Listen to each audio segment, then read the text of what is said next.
नमस्कार दोस्तों, आप सभी का एक बार फिर से स्वागत है मेरे यूट्यूब चैनल पे। तो आज मैं यहाँ पे बहुत ही इम्पोर्टेंट टॉपिक के बारे में बात करूँगा और आप सभी लोगों को वीडियो पे एंड तक बने रहिए, तभी जाके एंड में आप सभी लोगों को समझ में आएगा कि वो 5-6 कारण क्या है जिसके कारण यहाँ पे मार्केट जो है वो क्रैश कर सकता है। तो अगर आप यहाँ पर देखोगे ना तो एक बहुत बड़ी रिपोर्ट्स देखने को मिली है, मतलब एक वेल नोन सिक्योरिटीज़ की तरफ से जो रिपोर्ट हम सबके सामने आई है ना, आप उस चीज़ पर एक बार सोचना ज़रूर, क्योंकि आप अगर कंटिन्यूअसली देखोगे ना तो मार्केट जो है वो लगातार उठते चला जा रहा है। अगर आप निफ्टी 50 को देखोगे तो 2020 में क्रैश के बाद में जितनी तेज़ी से निफ्टी 50 उठा है ना, शायद ही कोई बाज़ार, शायद ही कोई इंडेक्स इतनी तेज़ी से गया होगा। बट येस, निफ्टी 50 में वो पोटेंशियल है कि मैं क्या बोलूँ। हाँ, निफ्टी 50 के बाद अगर आप बैंक निफ्टी के बारे में भी देखोगे तो बैंक निफ्टी का भी सेम वही हाल है। कहाँ 24,000 25,000 का इंडेक्स हुआ करता था और विदिन 1 से 1.5 सालों के बीच में वो इंडेक्स अभी 52-53 हज़ार क्रॉस कर चुका है। और एग्जांपल आप सभी लोगों के सामने में है। तो सेंसेक्स को अगर आप देखोगे तो सेंसेक्स में भी सेम वही हाल है। और सेंसेक्स पर्सनली मैं ऐसा फील करता हूँ ना कि 1 से 2 सालों के बीच में सेंसेक्स जो है 80,000 या 90,000 क्रॉस कर जाएगा यहाँ पे। मतलब 2025, 26, 27 तक अगर आप देखोगे तो सेंसेक्स 1 लाख भी क्रॉस कर चुका होगा, क्योंकि बाज़ार में अभी जितने पैसे लग रहे हैं ना, शायद ही किसी चीज़ में इतने पैसे लग रहे होंगे। उसके बाद ये खबर क्या है, किसने इस खबर को रिलीज़ किया है? ये खबर को रिलीज़ किया है कोटक सिक्योरिटीज़ ने। बहुत जाना माना सिक्योरिटीज़ है, ओके, कोई फालतू में कोई सिक्योरिटीज़ नहीं है, वेल नोन सिक्योरिटीज़ है। अब इनके खबर के अकॉर्डिंग मैं धीरे धीरे यहाँ पे सारी चीज़ें क्लियर करूँगा, ओके, क्योंकि इन्हें क्या है ना, इन्हें ऐसा लगता है ना कि बियर मार्केट को एक जो है वो मौका मिल जाएगा। बुल मार्केट जितना ट्रेंड में चलना था, बुल मार्केट ट्रेंड में चला, लेकिन अब जो है अब ज़माना बियर मार्केट का आएगा।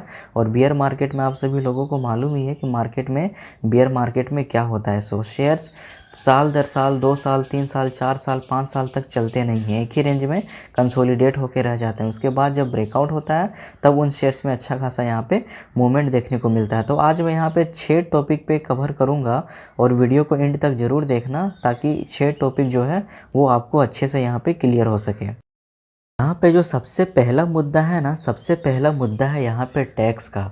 खैर बजट आएगा उसमें तो पता चल जाएगा, बट यहाँ पे फर्स्ट टॉपिक के बारे में अगर मैं बात करूँ ना तो वो है टैक्स का। आप यहाँ पे बिलीव नहीं करोगे, बट 15% टैक्स, 10% टैक्स, ये बहुत ज़्यादा होता है भाई साहब।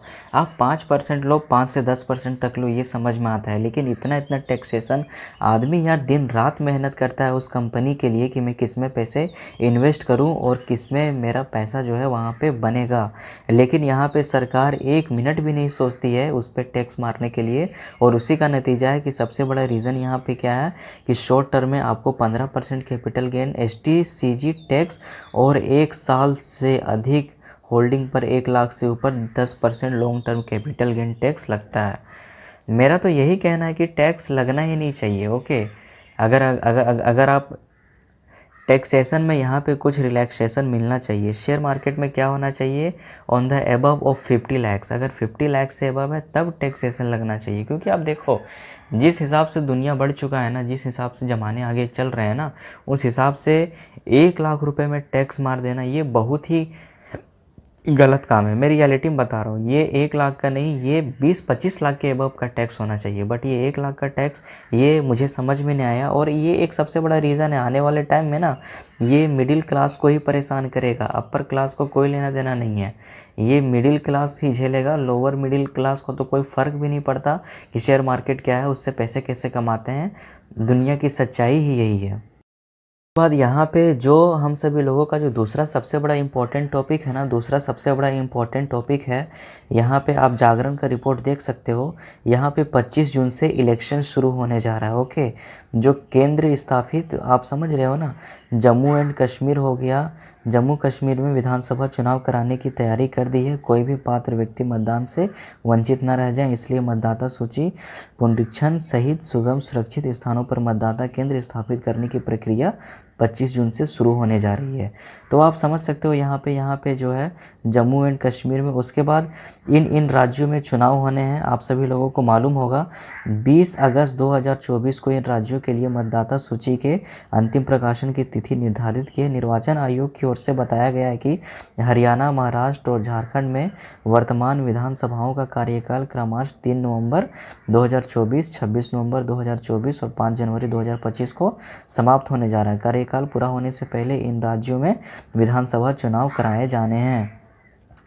तो आप सोचो यहाँ पे इसका सबसे बड़ा इम्पैक्ट क्या पड़ता है, क्योंकि पहले क्या होता था, बीजेपी यहाँ पे फुल मेजोरिटी में रहती थी, ओके, और अधिकतर स्टेट्स में क्या होता था, बीजेपी का यहाँ पे गवर्नमेंट होता था, और तो काम करने में कोई प्रॉब्लम नहीं, जो डायरेक्शन मिलता था, जो भी होता था वो एकदम क्या मैं बोलूँ, मतलब खटाक से काम चल रहा है यहाँ पे, किसी पे कोई प्रॉब्लम नहीं, कोई बाधा नहीं, कोई पॉलिसी को लेके दिक्कत नहीं। स्टेट गवर्नमेंट भी मज़े में, सेंट्रल गवर्नमेंट भी मज़े में, सारे के सारे रोड कंस्ट्रक्शन वाली कंपनी भी मज़े में, और जनता भी खुश, जनता को भी मिल रही है, हाँ भाई चकाचक रोड्स बन रहे हैं, कंस्ट्रक्शन का काम चालू है, उसके बाद इंफ्रास्ट्रक्चर पे फोकस किया जा रहा है। लेकिन अब क्या होगा, अब बीजेपी मेजोरिटी में नहीं है, और इसका सबसे बड़ा रीज़न क्या है कि उनके ऊपर थोड़ा मोड़ा तो दबाव, प्रेशर रहेगा ही रहेगा एनडीए अलायंस के साथ में। और एक सबसे बड़ा रीज़न इस बार क्या हो जाएगा, अगर बीजेपी इन स्टेट्स में अगर चुनाव लूज़ करती है, अगर नहीं जीतती है, तब क्या देखने को मिल सकता है कि सेंटर वर्सेस स्टेट का सीन हो जाएगा इसमें, ओके। सेंटर वर्सेस स्टेट का सीन जब होगा तो आपको मालूम है कि सेंट्रल गवर्नमेंट कुछ भी रिफॉर्म्स लेके आएगी हमारे देश के लिए, तो उसमें क्या होगा, अगर स्टेट गवर्नमेंट को वो चीज़ पसंद नहीं आएगी तो वहाँ पे अपोजिशन का जो है वो नाराबाजी, हवाबाजी सब कुछ स्टार्ट हो जाएगा। और ये चीज़ आपको अच्छे से मालूम है, क्योंकि ये चीज़ें जो है ना इंडिया में चलती ही रहेंगी। अच्छी चीज़ें होती है तो सभी लोग सपोर्ट करेंगे, गलत चीज़ें होती है तो सभी लोग विरोध करेंगे, लेकिन अच्छी चीज़ें होने के बावजूद लोग जानबूझ के भी उस चीज़ को गलत ठहराने की कोशिश करते हैं। तो ये एक यहाँ पे सबसे बड़ा मुद्दा है। अब उसके बाद में यहाँ पे अगर मैं तीसरी टॉपिक के बारे में बात करूँ ना, तो तीसरा टॉपिक क्या है, आरबीआई की मौद्रिक नीतियाँ। अब आरबीआई के मौद्रिक नीतियाँ यहाँ पे क्या हो सकती है, तो यहाँ पे एक है रेपो दर, रेपो रेट, उसके बाद रिवर्स रेपो रेट, आप सभी लोगों को ये सारी चीज़ें मालूम होगी। उसके बाद एक है नगद आरक्षित अनुपात, ये मैं समझा देता हूँ। सीआरआर किसी बैंक की कुल जमा राशि का वह हिस्सा है जिसे उसे आरबीआई के पास रखना होता है। सीआरआर में समयोजन से बैंकों के लिए उधार देने के लिए उपलब्ध धनराशि पर असर पड़ सकता है, जिससे ऋण उपलब्धता और आर्थिक गतिविधि प्रभावित होती है, ओके। उसके बाद जो हमारा चौथा है यहाँ पे बजट सुधार। आप सभी लोगों को मालूम होगा कि 1 महीने के बाद में बजट आएगा, और बजट में सारी की सारी चीज़ें यहाँ पे क्लियर हो जाएंगी। जो निर्मला सीतारमण जी हैं, जो फाइनेंस मिनिस्टर हैं, वो यहाँ पे बजट में जो है उनका जो कुछ भी है, ओके, मेरे ख्याल से पर्सनल फाइनेंस मिनिस्टर जो है निर्मला सीतारमण जी, इनसे डिसअपॉइंटमेंट है, ओके। और as being a Indian citizen ये मेरा राइट है कि मैं यहाँ पे क्रिटिसाइज़ करूँ, बट क्या कर सकता हूँ। 2014 से हम लोग बस चल रहे हैं, 2024 आ चुका है, 10 साल लगभग हो चुके हैं।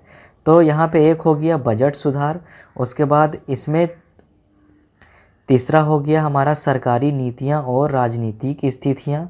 उसके बाद यहाँ पे हो गया भारतीय शेयर बाज़ार पर विशिष्ट घटनाओं का प्रभाव। 2016 में उच्च मूल्य वाले करेंसी नोटों को बंद करने के सरकार के फैसले का भारतीय अर्थव्यवस्था और शेयर बाज़ार पर काफ़ी असर पड़ा। इस कदम से अस्थायी रूप से उपभोक्ता की क्रय शक्ति कम हो गई, जिसमें विभिन्न उद्योगों की बिक्री और राजस्व में कमी आई। नतीजतन प्रभावित कंपनियों के शेयरों की कीमतों में गिरावट देखी गई। और ये जाहिर सा बात है, ये चीज़ होना ही होना है। अगर आप अचानक से किसी भी चीज़ में ये चीज़ करोगे ना, तो वो चीज़ होना ही होना है। अब मैं निष्कर्ष यहाँ पे निकालूंगा ना, तो सरकारी नीतियों और विनियमों का भारतीय शेयर बाजार पर गहरा प्रभाव पड़ता है। आरबीआई द्वारा निर्धारित मौद्रिक नीतियाँ, बजट सुधार, सरकारी नीतियाँ और राजनीतिक परिस्थितियों सभी शेयर बाजार में उतार चढ़ाव में योगदान करती है। निवेशकों को सूचित करने, निर्णय लेने के लिए इन कारगर घटनाओं पर विचार करना चाहिए। तो कहने का मतलब यहाँ पे ये है कि आप देखोगे ना, तो मार्केट ऑल टाइम हाई पे चल रहा है। पिछले वीक में आप सभी लोगों ने देखा कि किस तरीके से मार्केट को यहाँ पे कंसोलिडेट किया गया।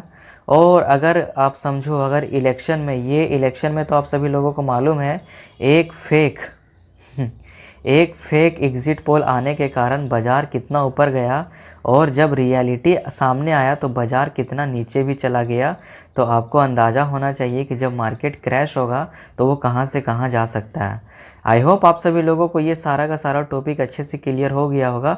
मेरा कहना यही है कि न्यूज़ आर्टिकल्स आप पढ़ा करो, लेकिन उस आर्टिकल्स में आपको पैनिक नहीं होना है। आप अपॉर्चुनिटी बनाओ, अपने लिए समय निकालो, अपने लिए पैसे जमा करो, ताकि जब अगला सिनेरियो में, अगला बार जब मार्केट क्रैश हो तो आप शेयर्स उठाओ, उस टाइम में बुल क्वांटिटी में शेयर उठाओ, ताकि यार आने वाले टाइम में फिर आप रॉक करो मार्केट में। ओके, मेरा यही कहना है। मिलता हूँ नेक्स्ट वीडियो में, तब तक के लिए जय हिंद जय भारत। वीडियो को ज़्यादा यहाँ पे लंबा करने का मेरा कोई इरादा नहीं है। Okay, thank you so much.